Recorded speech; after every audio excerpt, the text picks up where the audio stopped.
Crystal, who sits in that corner, is one of the young ladies who offered to help with the seminar work.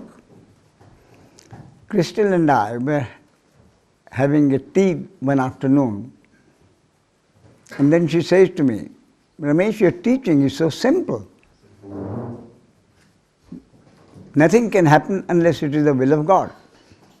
And she says, for me, there were no questions, no doubts. I could accept it straight away. And life has become very simple. I can never forget that. It's so simple.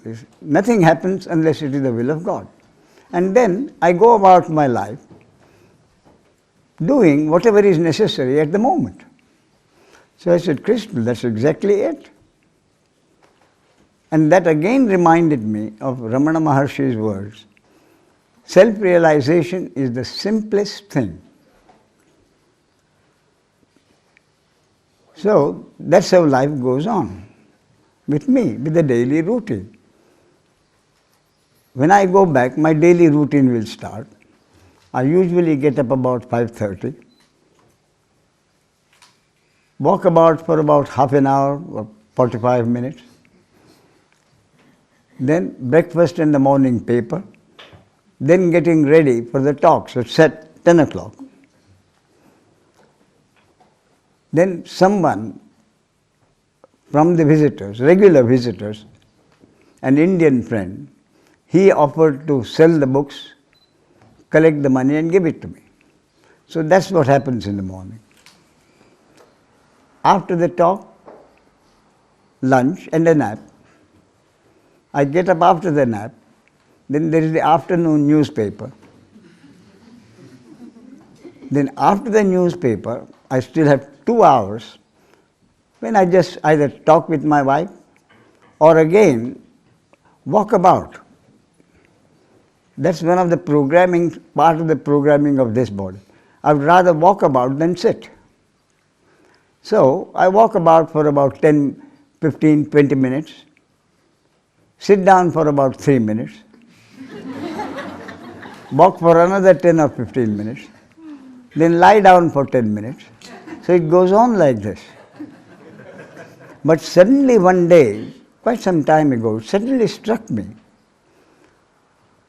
that during these rest periods, or even when I am walking and when I lie down, the japa starts automatically, spontaneously. Japa is the repetition of the mantra, which I got from my guru.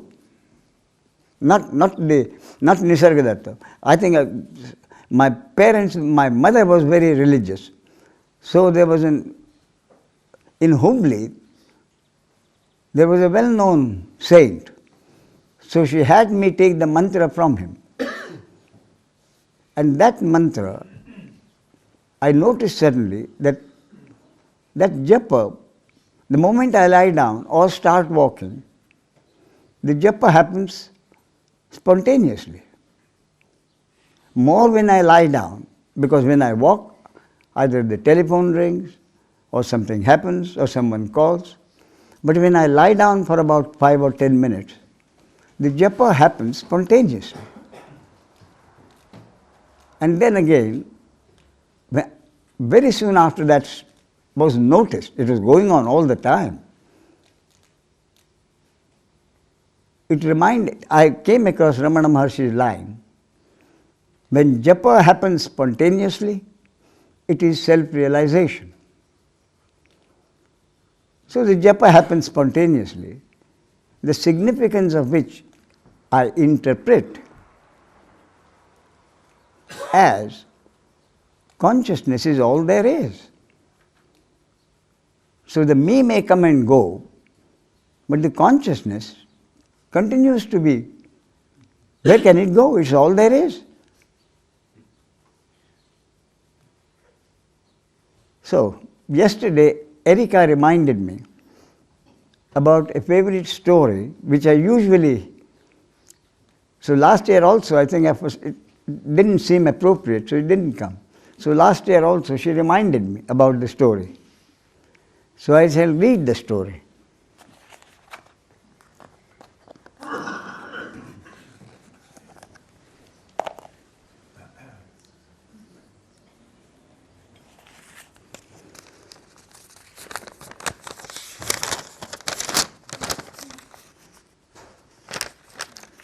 The story is entitled Footprints. One night, a man had a dream. He dreamed that he was walking along the beach with the Lord. Across the sky flashed scenes from his life. For each scene, he noticed two sets of footprints in the sand, one belonging to him and the other to the Lord. When the last scene flashed before him, he looked back at the footprints in the sand. He noticed that many times along the path of his life, there was only one set of footprints. He also noticed that it happened at the very lowest and saddest times in his life. This really bothered him, and he questioned the Lord about it. Lord, you said that once I decided to follow you, you would walk with me all the way. But I have noticed that during the most troublesome times of my life, there is only one set of footprints.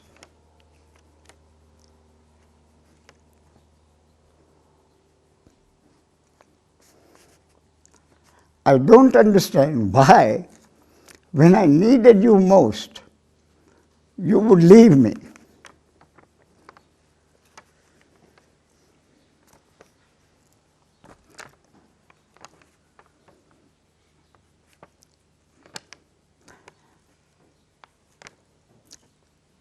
The Lord replied, "My precious child, I love you and I would never leave you.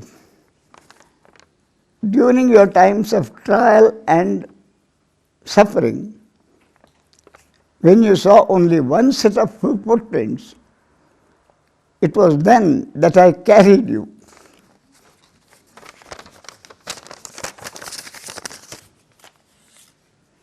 That was a nice story, I think.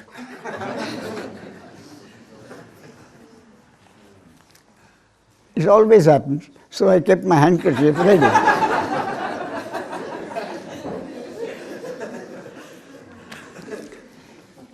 There's another story regarding my granddaughter. It was the favorite of the cook at the Hollywood residence of my friend Henry Dennison. There was no separate kitchen. It was part of the drawing room where the talks were held. And I could see the cook, I'm afraid I forget the name, and she would have a bowl and do some work, and at the same time keep peeping into the hall. She was deeply interested. She was listening to the talks. And this story, every day there would be no new people coming. So I repeated this story quite often. This story, not this story, the story of my granddaughter, which I'll tell you in a minute. One day, she realized that the appropriate place where I told the story, I had gone past it, and she realized I was not going to tell the story. So she comes and says, "Ramesh, your granddaughter's story, your granddaughter's story." It was a favorite story, which is my granddaughter, who is now 20, when she was 4 years old, about 4 years old, and she was always a restless child. She was restless as a baby. I remember once, we had been to a doctor, and I forget who had been to the chiropractor. And my wife and I were downstairs waiting for that relative. My wife was holding the baby. She was just a baby, to be carried. And then she heard sounds of children playing fairly close by. So in my wife's arms, she was telling her to go where the fun is. So we went there, and the children playing, And she has such a smile. All the children came and she loved it. So she has been restless ever since she was a baby. And it didn't get less, it could only grow more. So the result was that at the end of the day, my daughter-in-law would get very tired. So one evening, she told Akshata, that's the name of the granddaughter. She said, Akshata, you are so restless, I can't leave you for 10 minutes. The result is, now at the end of the day, I'm so tired. She's always been an extremely intelligent child also. So she appreciated so she listened to the mother. She said, Mother, I'm very sorry. But I know that. What shall I do? So the mother suggested that she would give her her bath, and after that she should go to her room, sit for 5 minutes and pray to God earnestly that He make her a better girl so that she doesn't tire out her mother so much. Well, she appreciated it. She said, Mummy, I'll do it. And when the bath was over, she did go to the room, sit for her 5 minutes, might have been a minute. So she comes out and tells her mother, Mummy, I prayed to God. I really prayed to God, asking Him to make me a better girl. So the mother was very happy. Next day, same thing happened. What else could happen? So that evening, my daughter-in-law, Geeta, says, Akshata, I thought you had prayed to God yesterday. And the answer from the child, a 4-year-old if you please, spontaneous answer was, Mummy, I told you I really prayed to God. And if He hasn't made me a better girl, 4-year-old child, she says, either He can do nothing about it, or He wants me to be as I am. And then she went out to play. So my daughter-in-law said, there I stood with tears in my eyes. So the children have an innate knowledge of what is happening. There was a lady who this morning I heard she died of cancer. She used to come to these Kovalam Beach seminars and also come to Bombay regularly to visit me. Last visit was about 3 years ago. So at Kovalam Beach, she told me the story of her son. I forget the name, I think it was Philip. Yes. It was? Yes. Ah, I meant to ask you. You see, then Henning was there. So I said, I'll ask Henning. Then I said, no. Henning's memory bank is Elka.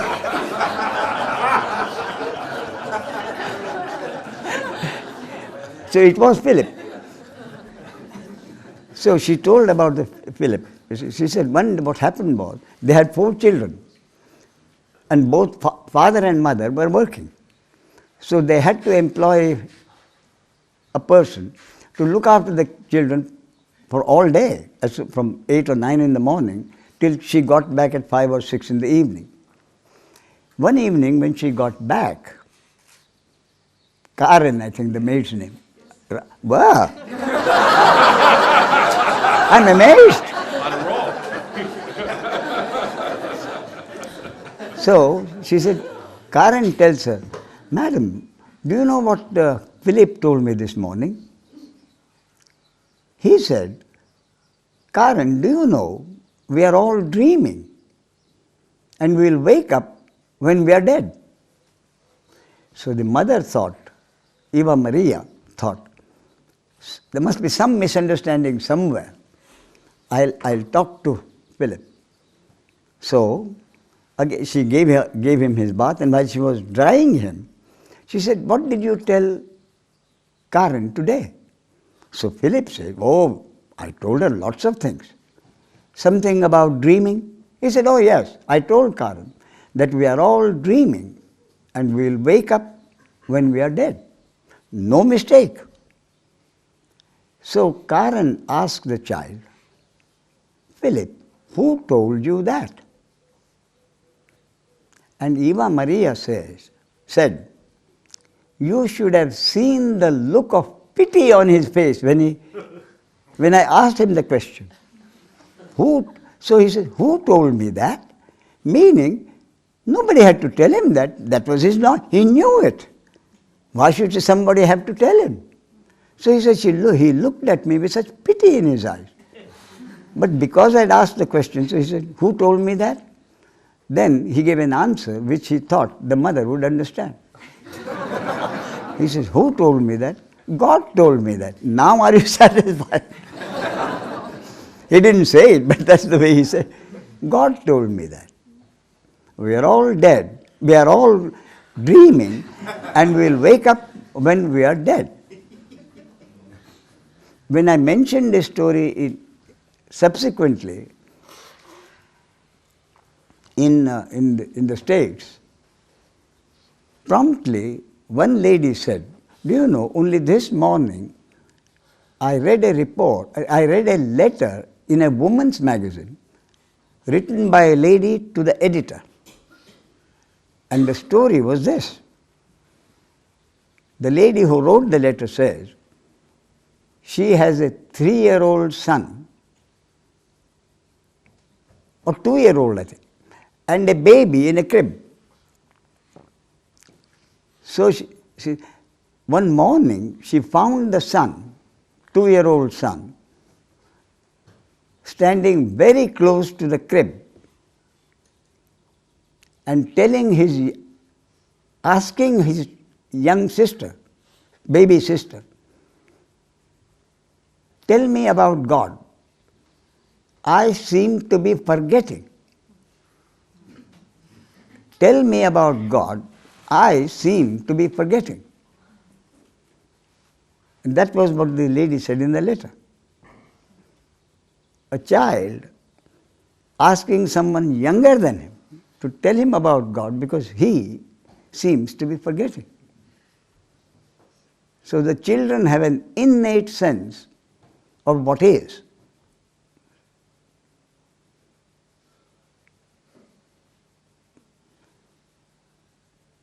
So that's what I wanted to say this morning. Last day, any questions, comments? Not necessarily questions. If any comments, please.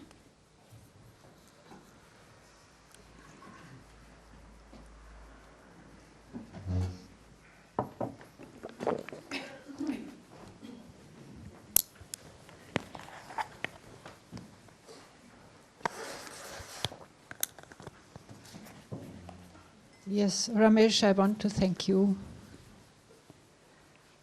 And I want to tell you, yes, I'm here. Yes. Yeah. A very strange story that happened to me when I saw your late guru, Nisargadatta, Yes. in the 70s.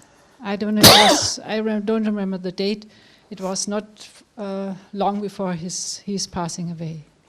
It was not long before he died. Yeah. Yes. Yeah. Yes.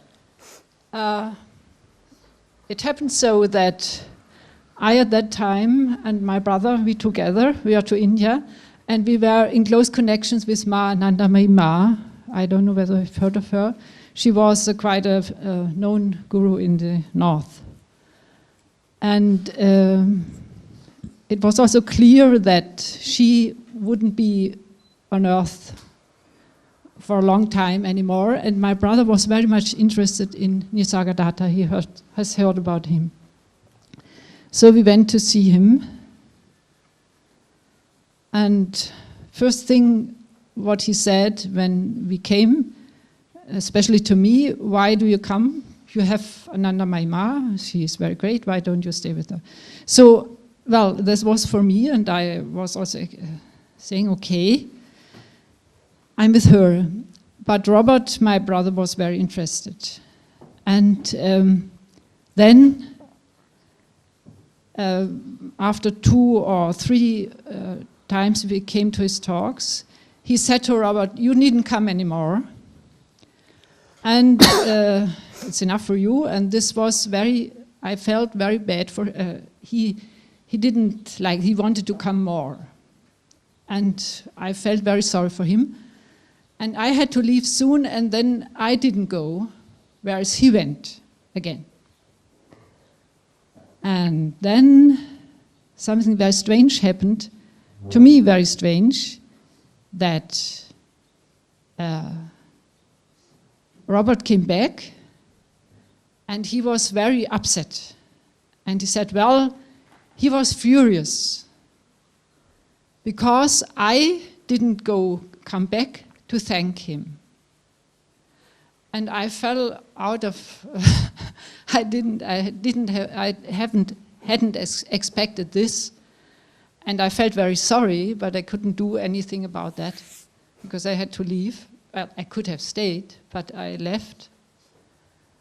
And I'm still feeling sorry on the other hand, and I wrote a letter to him. I didn't mean like this. Ma always said, you cannot thank me, it's just will of God, or there's no thank necessary. So I'm still feeling sorry for that. But at the same time, I think it didn't matter to him, and I also see that was a sort of joke, but I don't know, it wasn't a joke, I was very much upset. And I think this is also something that has brought me finally here to you as his disciple. And I just wanted to tell this, that I'm thanking you now. Thank you.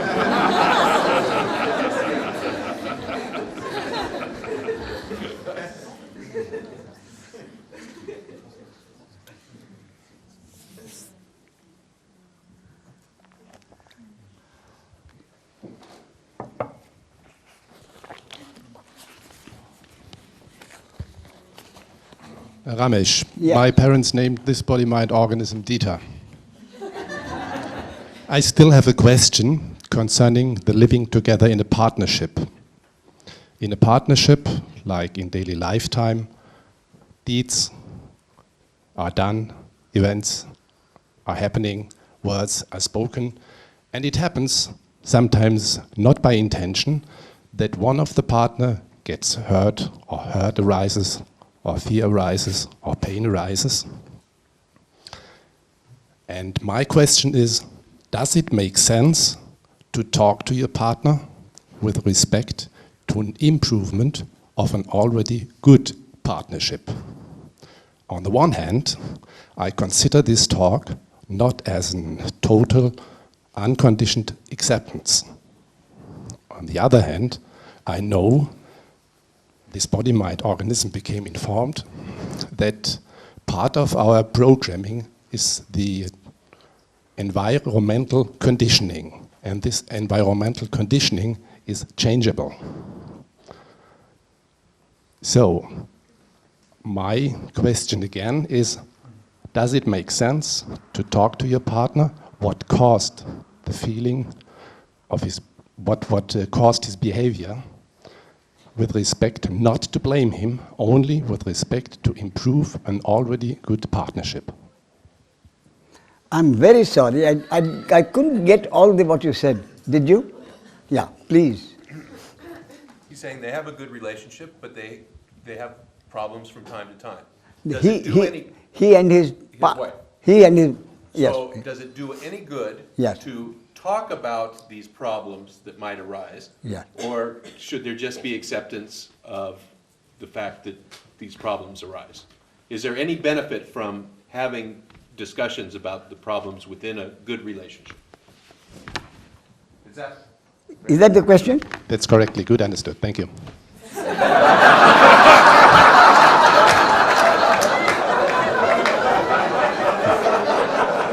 Please sit down.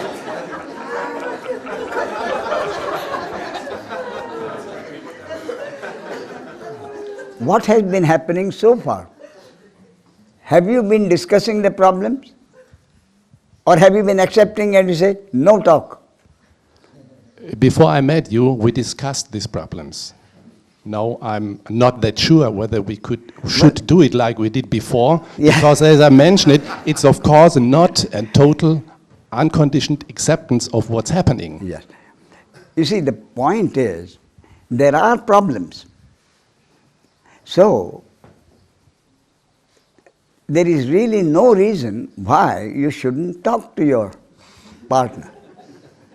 But if it goes on all the time going round in circles, then I think it's exactly for this reason that there are marriage counselors.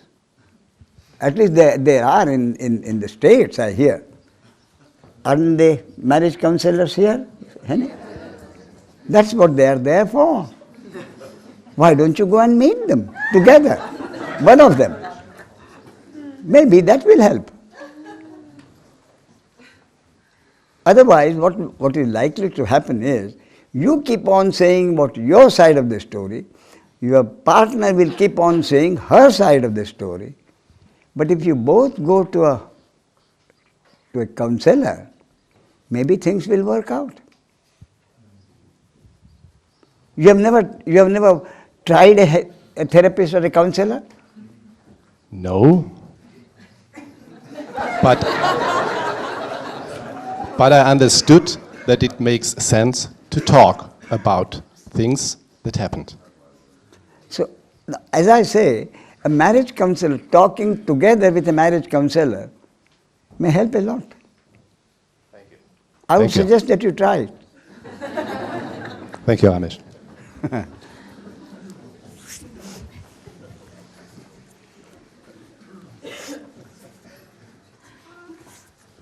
Ramesh, Yes. from yesterday, where I asked you my question, since then I feel something is happening in me.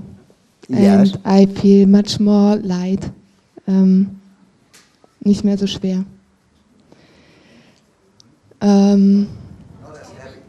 Not as heavy, yes. Not so heavy like before. I feel less heavy. My question, Yes. there is a big but inside me. What is about responsibility? One part of when I feel this hate inside me against my ex-husband, my ex-husband, Yes. is that I cannot understand. I see that he does not take the responsibilities of his children, of our children. Yes. He does not do his father part. And that hurts me very much. And I see the pain inside my children. And what I understood from yesterday, it's that it is like it is, that I can do not anything about it. The ship just goes in that way. So then I think, okay, then it's the life of my children, that they are born in a life with this situation. That is clear for me. But what is with the part of responsibility, what I have as mother and my ex-husband has as father? That I don't understand. I mean, then it would be, there is no responsibility anymore. And I don't agree with that. You see, the question of responsibility is something which you as an individual decide that you have. And nothing prevents you from carrying out that responsibility. You feel that you have a certain responsibility to the children. What prevents you from doing what you think you should do in order to be responsible and in the interests of the children? Do whatever you think you should do with a sense of responsibility. Where's the problem? I repeat, do whatever you think you should do in order to be a responsible mother. Yes, I do. But And the father Yes. will probably say the same thing. I do too. You think the father is not doing what he should do. The father probably says that I do whatever I think I should do. The mother doesn't do it. Back to the same problem. It's a question of marriage counseling, you see. But one thing I would say, what kind of parents the children have and what kind of consequences the children will have to suffer or enjoy because of the relationship between the parents is really the destiny of the children. If the destiny of the children to have a couple of very loving parents, the effect of that will be on the children. Whereas a disturbed marriage can have bad effects on the children. So what kind of parents the child should have was not in his or her hands. So what happens because of a good relationship between the parents or a bad relationship of the parents is really part of the destiny of the children. And when you think you are doing something for the children, what you think you should do, you cannot avoid. But what effect it will have on the children depends not on what you think you should do, which you have done, but on the destiny of the children. And that is what the parents often forget, that each child has his or her own destiny. No power on earth can stop it, can change it. Every child has his or her own destiny. Beginning with what kind of parents they have had, and therefore what kind of genes or DNA they have inherited. Beginning with that, everything depends on the destiny of the children. So every child has his or her own destiny. So all that the parent can do is to do what he or she thinks he or she should do. That's all they can do. What happens to the children is truly not in the hands of the parents. But the parents, with a sense of responsibility, will do whatever they think they should do. Ultimately, what happens to the children is essentially their destinies. Thank you.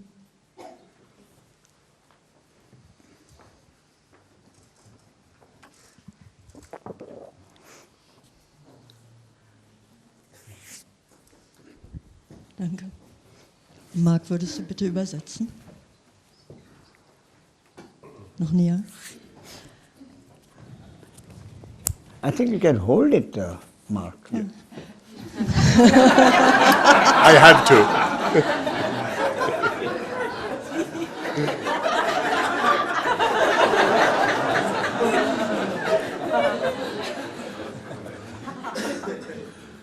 Ich habe eine Frage, die mir sehr am Herzen liegt.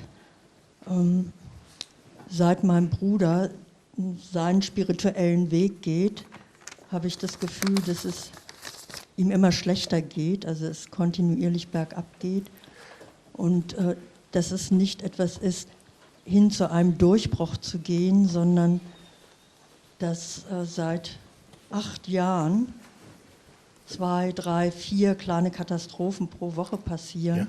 Yeah. Okay. She has a question that is very important to her. Yes. It concerns her brother. Yes. And he is since 8 years. He is on a spiritual search, and she has the. He's on a what? On a spiritual search. Spiritual search, I see. Yes. And she has the feeling that he is going down, that the search is not of a help. Yes.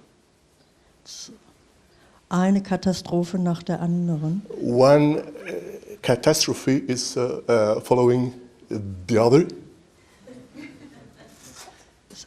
Immer wenn etwas Hoffnung hat, 2, 3 Tage später, seine EDV-Systeme stehen still, er kann sich nicht erklären, Aufträge kommen nicht, dann bekommt er wieder Hilfe. Es ist immer kurz vor dem totalen Zusammenbruch. So there are many difficult Now, wait a minute. situations. This catastrophe that she is talking about Yes. are catastrophes in his life. Yeah. Yes. In his life. really life. You see, then why do you associate the catastrophes in his life, which is part of his destiny, with the search? Are you saying because he is a spiritual seeker, he should not have the catastrophes or difficulties in life? The Yes. problems or difficulties in life, physical pain or mental pain or grief, will happen even to a sage. Even when the complete understanding is there, pain can happen, grief can happen. You see? So, expecting that because someone is a spiritual seeker, his life should be smooth, without any difficulties or catastrophes, is not. That what happens to people in life is their destiny over which nothing can be done. No power on earth can stop it. So the spiritual search and the catastrophes in life, or how good the life is, are totally two different things. Thank you. But that is what the seeker expects. He says, I am a spiritual seeker. He only seeks money. I seek God. Therefore, it is God's responsibility to make my life smooth and easy. That's not it. Thank you.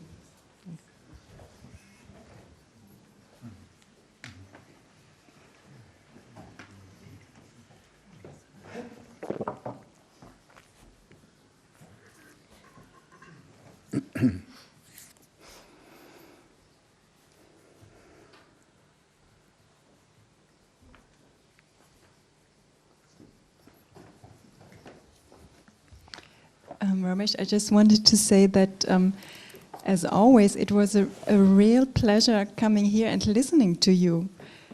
And tomorrow, this was another gift that you always said you're a mixture, this Ramesh is a mixture of bhakti and the other thing, the knowledge. Jnana, yes. Yeah, and this is the first time that I saw it. I mean, you were really moved, and it's such a relief that even a person with such a brilliance, with such a brilliant teaching as a man, shows feeling too. You mean having taught Advaita for so many years, I should really be more insensitive? No! Is that what you're saying? No, but I'm glad that you're not. You see, that being sensitive or insensitive is part of the programming, you see. It's part of the programming.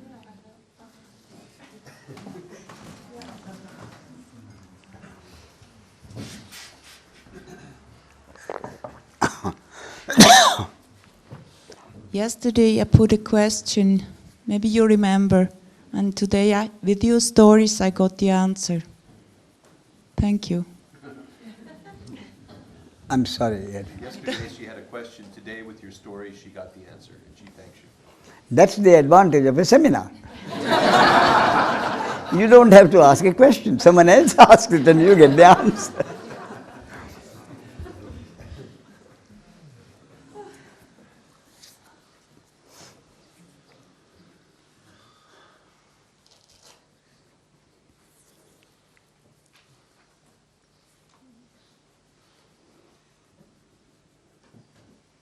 I repeat again, if any questions arise, almost certainly any questions arise about phenomenality, not about why God does something. Any questions arise about what happens in phenomenality, I still think most of those questions will dissolve if you go back to the basics. And the basics are nothing can happen unless it is the will of God. And whatever happens to any individual body-mind organism is the will of God and the destiny of that body-mind organism.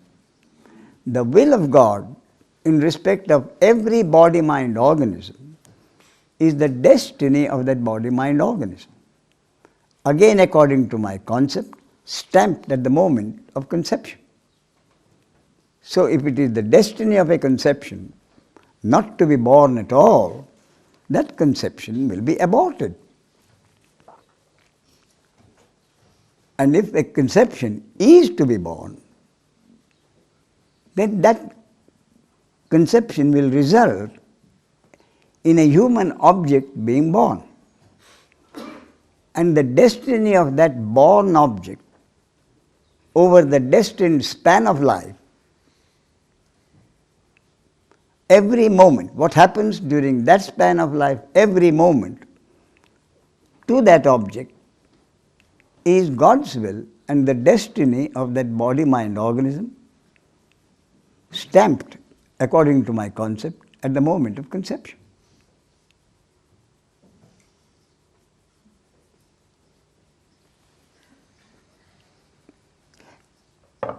I think a few months ago in India, some extremists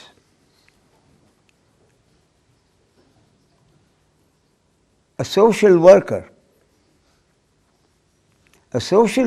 belonging to a particular creed, which also was concerned in converting of the tribal people into Christians.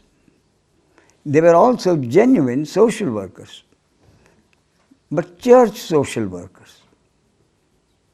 So there were some extremists who didn't like that. And what they did was, the father and the son, they were in a car. So what they did is, they locked them in the car, they wouldn't let them come out, and set fire to the car. And both the father and son, I think one son, I'm not sure, maybe two sons, I think two sons, were burnt in the car. It was a horrible thing. The next day came the report of what the wife said. The wife, normally in her grief, would have probably threatened the whole tribe, some extremist members of which had done this horrible thing. But the words that were reported in the press, her words were, the lifespan of my husband and the two children, as allotted by God, was over when they died. I was enormously moved. The suffering, bereaved widow and mother accepts what had happened as the will of God. What more trying circumstances can there be in which your faith in God has been proved? That's what she said. Not the same word, but the meaning was exactly this. She said, I accept that the lifespan allotted by God for my husband and 2 sons was over when it happened.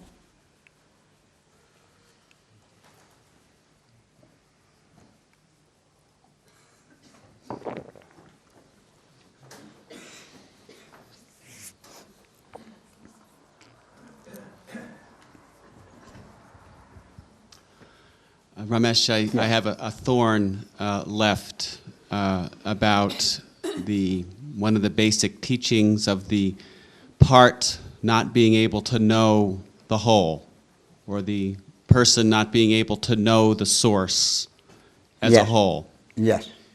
I think the Bhagavad Gita has a scene where Krishna shows Arjuna the whole of creation. Yes. And he cannot see it. Is Yes. that correct? Could you explain that? Sure. Thank you. Ramana Maharshi has explained that,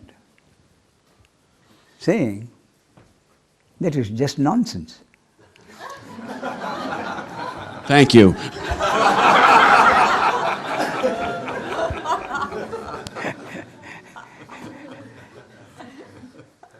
And some of it has been explained.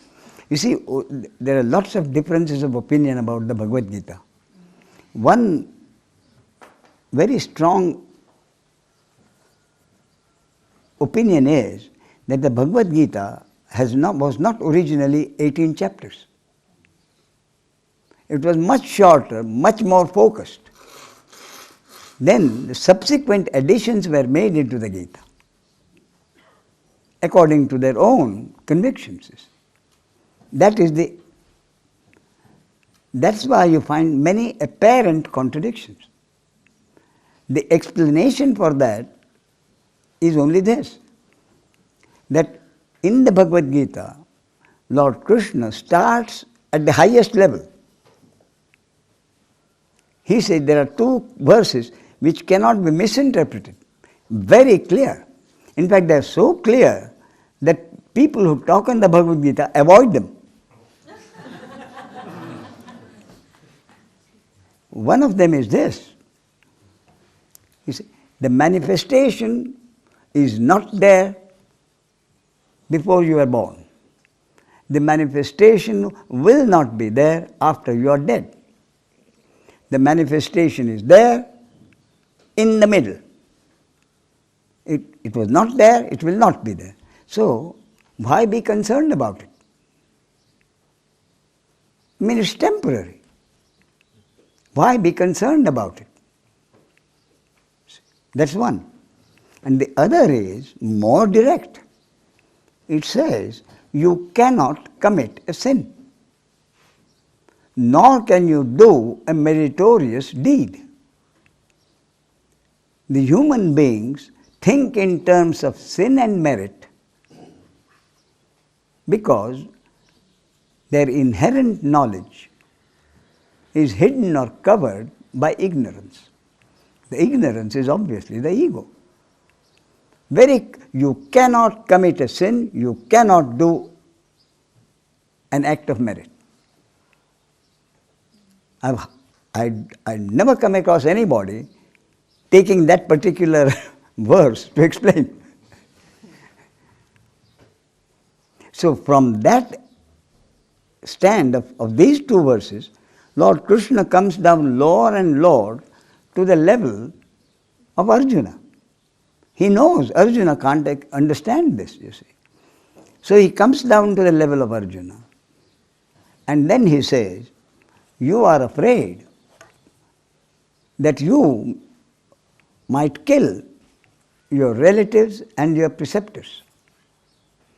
But as time, I have already killed them. You have to be only the apparent instrument through which their deaths were destined. You see? And he says, after all this, he says, therefore, he says, fight, win the war, and enjoy the fruits of victory. He doesn't say, renounce the fruits of victory. He says, enjoy the fruits of victory. He goes a step further and he says, you may decide not to fight. You may decide not to fight. But you are born a warrior, you have been trained to be a warrior. Therefore, your programming is that of a warrior. And the energy functioning inside this body-mind organism will not let you not fight. And he says, therefore, you may decide not to fight, but that decision will be futile. Because the energy inside your body will function according to the programming. And having said you cannot commit a sin, knowing that Arjuna cannot get rid of the original conditioning simply because of Krishna's words, he, towards the end of the Gita, he comes right down to the level of Arjuna and he says, surrender to me and I shall absolve you from all your sins. Meaning, I shall absolve you from what you think are your sins. You see? So the Gita begins at a high level and comes down right to the level of Arjuna.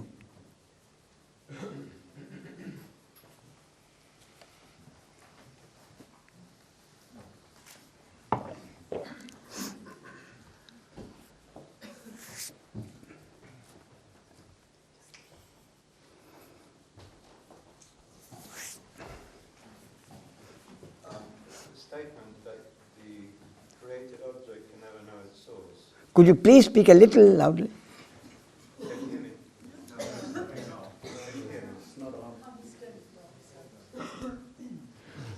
Can you hear me now? Yeah. The statement that the created object Yes. cannot know its source. Cannot know the will of the creator subjectivity. Right, but whoever makes that statement must know the source, otherwise that statement cannot be made. I'm sorry? Whoever makes that statement Yes. must know the source, otherwise that statement cannot be made.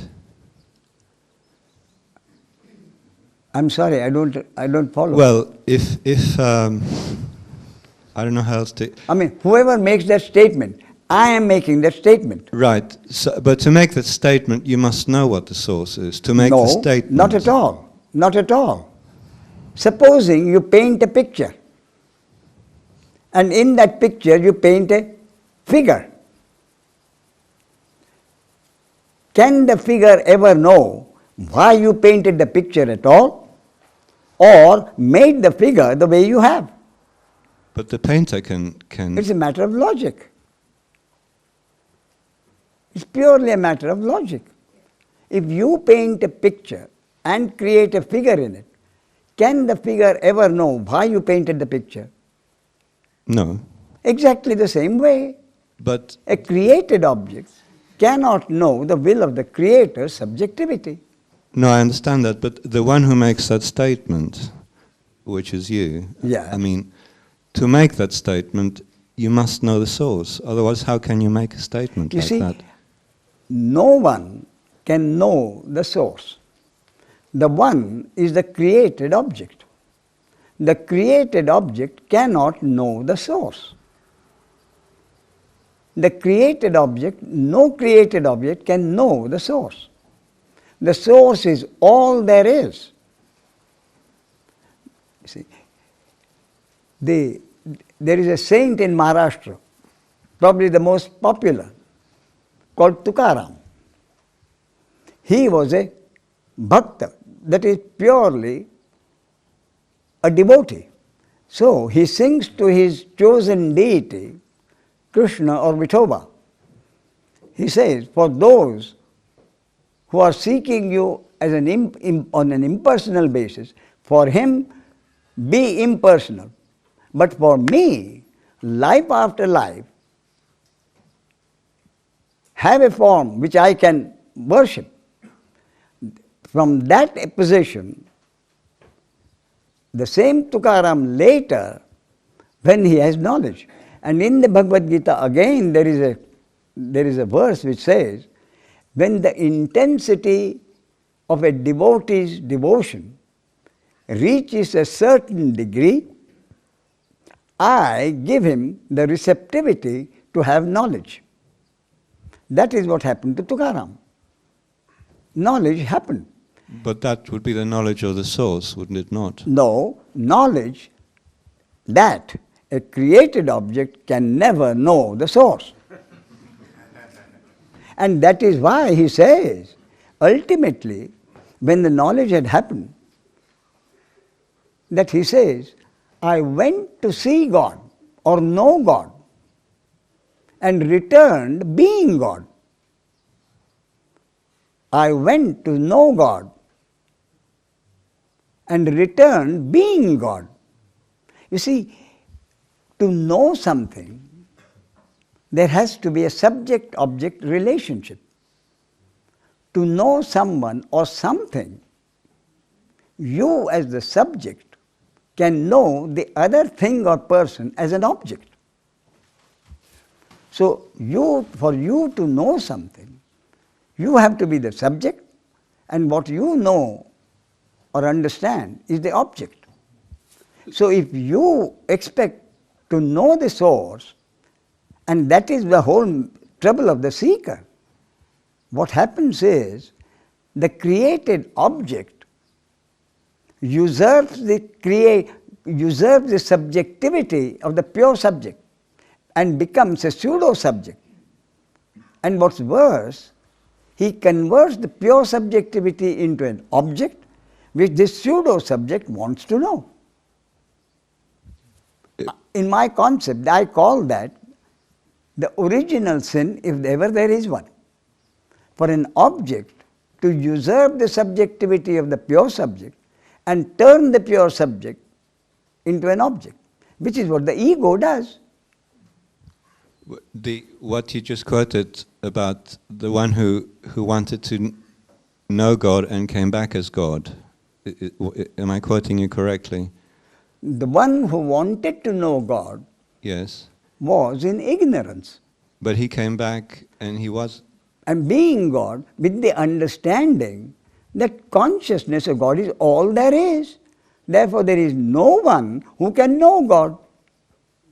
So the one who wanted to know God gets merged with pure subjectivity when there is no longer any desire to know God, which is knowledge. The knowledge that the created object can never know the creator source. And when that knowledge happened, he became God. That's his poetic way of saying it. He was a poet. But wouldn't that be saying the same thing as he came back as the source, rather than coming back as God? No, all he says was, I went to know God and returned being God, returned with the knowledge that a created object can never know the creator subject. I went to know God as a created object wanting to know God, and returned being God with the understanding that a created object can never know the source. Thank you. Which means all there is the source. That is being God. He puts it in a poetical way. Meaning really that the ego wanted to know God, and when the knowledge happened, the ego got dissolved in the subject. Thank you.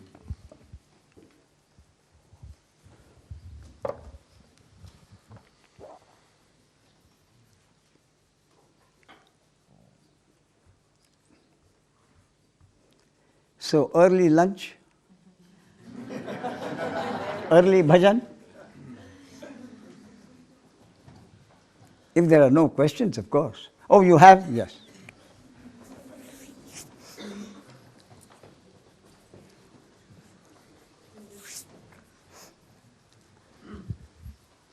It was a concept that came, or an idea that came to me the other day. Yeah. When you were talking about God wanted to give the theory of relativity to the world, So he created the mind body of Einstein.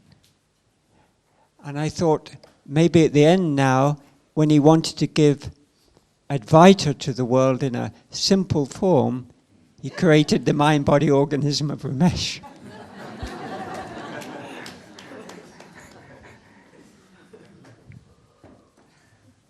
May I ask a question? May I ask a question, please? Please. If I understand, pure consciousness is in movement. Consciousness is? In movement. In movement, yes.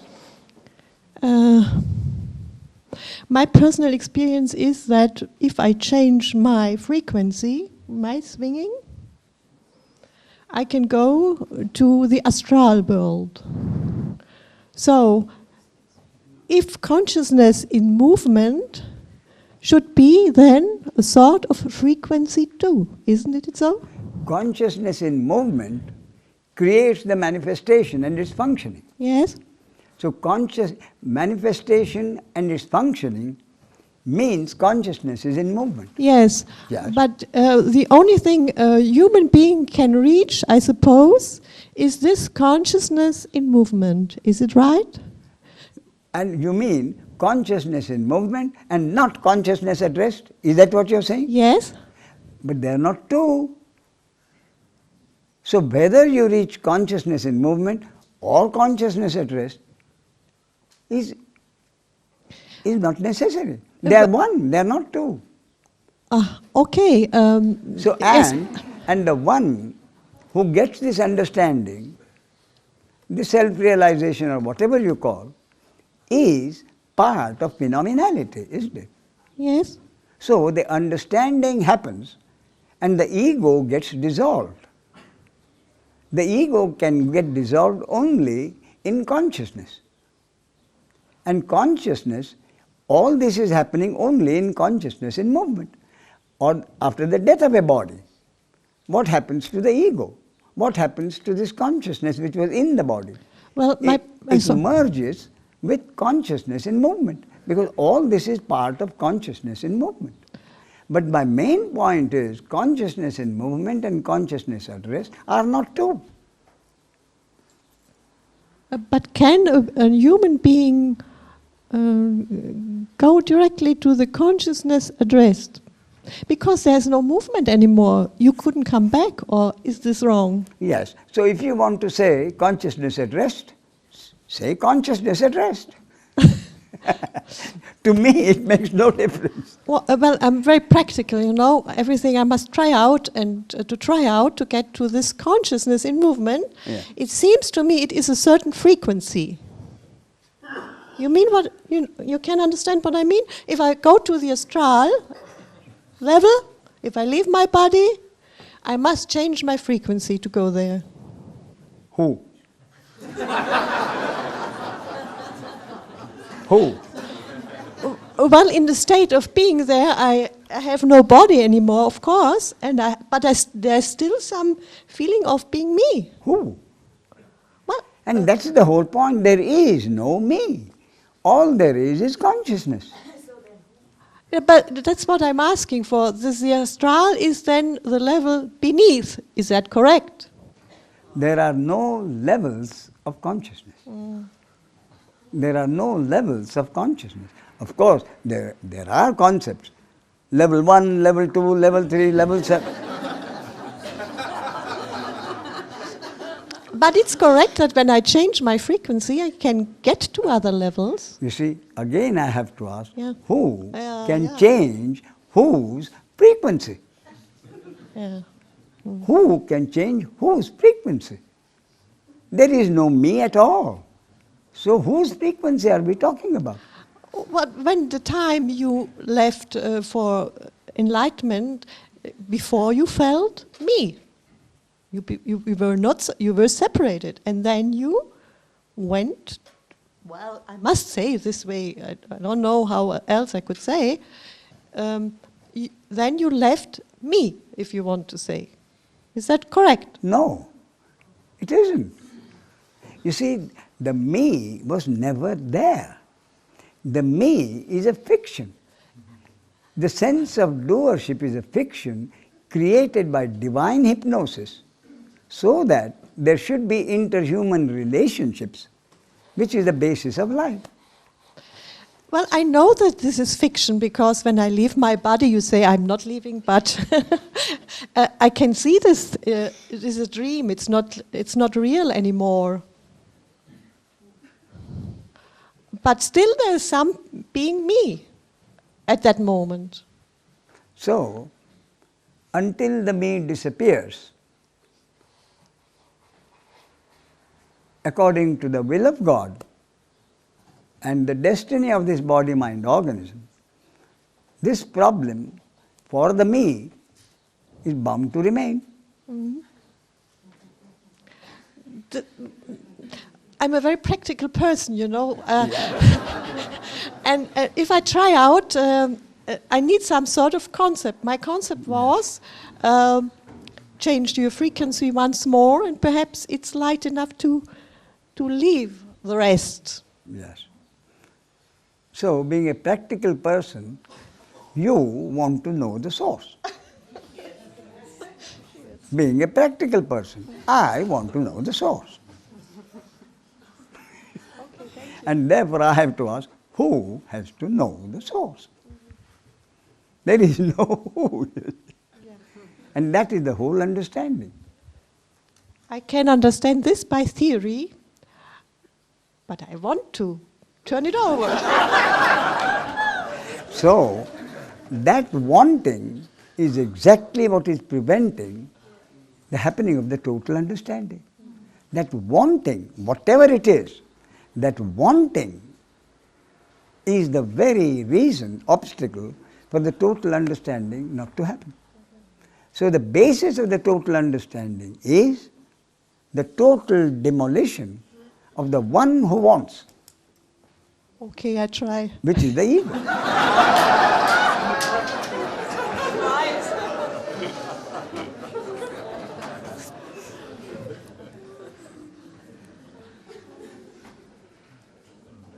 Here.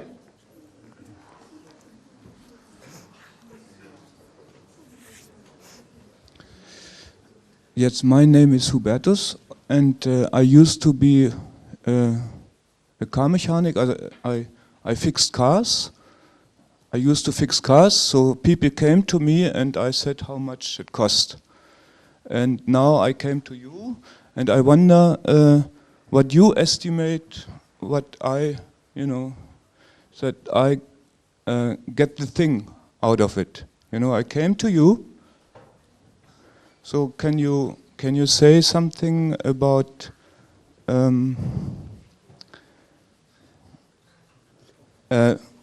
could we make a deal somehow? Like like I have done it. You want me to make a deal with you. Pardon? You want me to make a deal with you. No, I want to make a deal with you because I am broken, So you might can fix it. People? Pardon? Whether I make a deal with you or you make a deal with me, tell me what is the difference. There's no difference, but then if why you do agree, say when maybe, I say I make a deal with you, why do you say no, you make a deal with me? What is the point? No, the point is I came to you because I have problems, but I don't know which problem. Yes. And so can you look at it and then you tell me how much it costs? You see, you come to me with problems. Pardon? You come to me with problems. Is that right? Yeah. I see. And I'm not authorized, I'm not trained to deal with your problems. You don't see any problems with me, or what? No, I'm not authorized. Authorized. As an individual to deal with the problems of the kind you have. I am not authorized. I mean, it goes. You know something about spirituality, right? No. No. No. That's why I thought I came, but I think I didn't come. That's I. So if you came, that your problems will be solved. That is not the basis. on which you should have come. In fact, the very first thing I usually say is that it is almost certain that you will not get what you came here to get. That's one of the first things I say. You will not get what you came here to get. That's what you will probably find. That's what I found out already. So what you will probably find, I keep saying, is to understand what it is that you thought you were seeking. That is all you can know from this. What is it that I am seeking? That is the spiritual seeker. I agree. Believe me, you have my full compassion and sympathy. I honestly wish I could help you. I have not what? You have.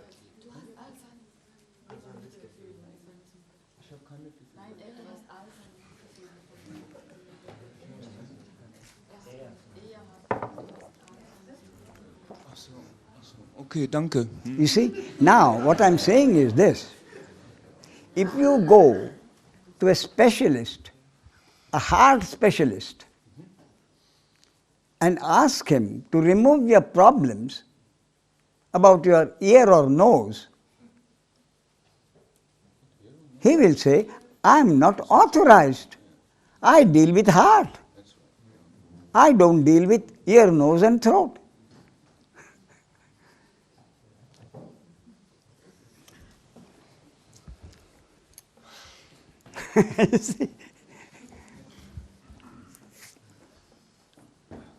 Ramesh?